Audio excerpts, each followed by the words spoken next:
Now back to the carbon debate, and while the United States has failed to get a national carbon trading scheme, some states have banded together to form regional pacts. But many of the same arguments heard here in Australia are threatening their success. North America correspondent Jane Cowan reports.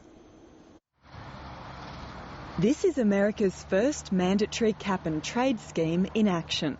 In the span of 2.5 years, we went from being a primarily coal state to being a primarily natural gas state with a lot of renewables. In 10 states, from Maryland to New York, emission levels for the utility sector are capped and polluters buy permits which are auctioned, with the proceeds reinvested in clean energy.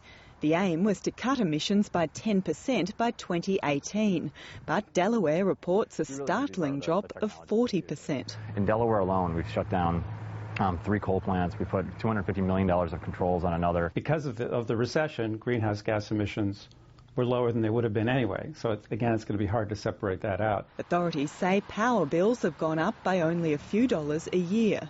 I think everyone can just suck it up and, pay a little bit more. Sure. Why not? It helps us breathe, right? New Jersey's governor isn't convinced. He's withdrawn his state from the scheme.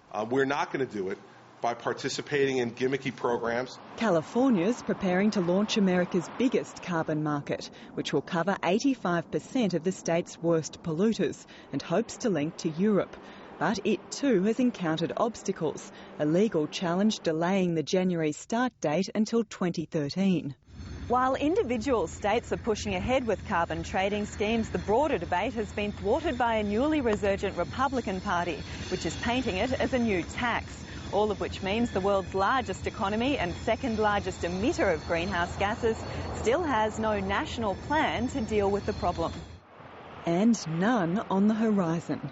Jane Cowan, ABC News, Delaware.